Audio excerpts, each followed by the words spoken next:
Assalamualaikum warahmatullahi wabarakatuh. Bismillahirrahmanirrahim. La haula wala quwwata illa billah. Anak kelas 6 yang sangat saya banggakan. Marilah kita awali pertemuan Zoom daring pembelajaran daring kali ini dengan bacaan basmalah bersama-sama agar kita mendapatkan keberkahan dan mendapatkan ilmu yang bermanfaat. Bismillahirrahmanirrahim. Baik anak-anak, minggu lalu Pak Aziz sudah menjelaskan tentang tema 2, subtema 1 dan subtema 2. Kita lanjutkan pelajaran kita kali ini ke tema 2, subtema 3. Pak Aziz akan share screen materi kita hari ini. Tema 2 itu adalah tentang persatuan dalam perbedaan. Di subtema 3 namanya subtema 3 itu bersatu kita teguh. Jadi kita itu sebagai warga masyarakat kita itu harus bersatu agar kita bisa menjadi kuat.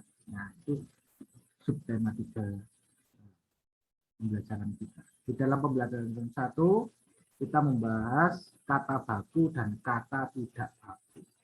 Kata baku itu adalah kata yang ditulis dan disusun sesuai dengan PUEDI atau Pedoman Umum Ejaan Bahasa Indonesia. Apa maknanya? Jadi kata baku itu sebenarnya kata yang benar gitulah anak-anak, yang sesuai dengan bahasa Indonesia yang baik dan benar. Kalau kata tidak baku itu kata yang tidak benar, sebaliknya ya, dari sebaliknya dari kata baku, kebalikan dari kata baku. Biasanya kata tidak baku itu kata serapan dari bahasa asing, bahasa Arab, atau bahasa Inggris, atau bahasa Jawa, bisa juga. Jadi kalian sebagai anak pelajar harus tahu mana yang kata yang baku atau kata yang benar dalam bahasa Indonesia dan mana yang kata tidak baku atau tidak sesuai dengan bahasa Indonesia. Ini ada tugas kalian memilih kata yang mana yang kata baku dan mana yang kata tidak baku. Aktivitas pakai F atau pakai V yang benar. Ini bisa kalian lihat di kamus bahasa Indonesia. Mana amfibi apa amfibi, besok apa esok, cabai pakai I apa cabai pakai E, jadwal pakai W apa jadwal, dan seterusnya. Ini kalian kerjakan nanti. Itu anak-anak tentang kata baku dan kata tidak baku. Jadi kalian nanti cari di buku temamu juga.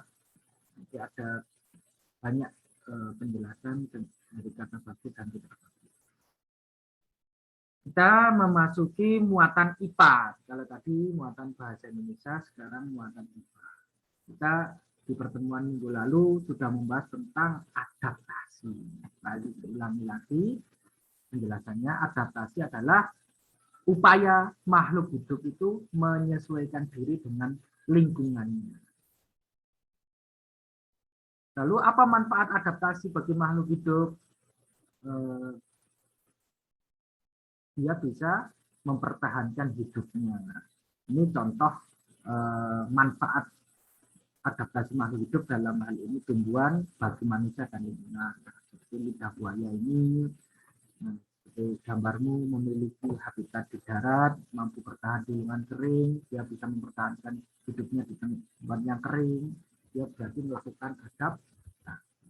Manfaatnya untuk apa? Bagi manusia, menyerap polusi udara, digunakan untuk mengobati luka, dan sebagainya. Ada lagi tumbuhan bakau yang hidup di laut, pinggir laut. Apa manfaatnya? Karena akarnya yang kuat dan tunjang, dia bisa berfungsi menahan terjangan ombak. Ini bagian dari fungsi adaptasi makhluk hidup, dalam hal ini tumbuhan, untuk kepentingan manusia. Selain untuk kepentingan dirinya sendiri sebagai makhluk hidup, tumbuhan tersebut bisa mempertahankan dirinya, juga bisa bermanfaat untuk lingkungannya. Nah, misalnya ini manfaat hewan yang beradaptasi, cacing menghasilkan kotoran sehingga tanah menjadi subur dan seterusnya.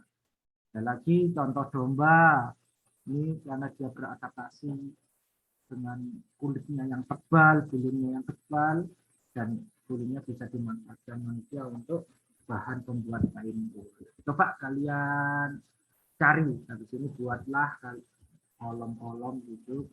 Kolom 1 adalah nama tumbuhannya dan manfaat bagi manusia atau bagi lingkungannya. Kamu cari tumbuhan di sekitarmu 5 tumbuhan aja dan 5 hewan aja. Coba kamu kerjakan gitu tugas dari Pak Agus. Misalnya bisa tumbuhan apa saja yang kamu lihat, kamu silakan observasi. Nanti habis ini dilihat apa ya tanaman di sekitarku yang bisa bermanfaat untuk lingkunganku. Coba kelapa misalnya. Dia beradaptasi bagaimana kelapa itu? Dia beradaptasi dengan bertahan hidup di tempat yang kering, atau pohonnya atau batangnya tinggi. Apa fungsinya untuk manusia? Nah, batangnya bisa dimanfaatkan manusia untuk bahan bangunan. Itu kalau pohon. Kalau hewan misalnya apa? Ayam misalnya. Ayam dia beradaptasi bagaimana?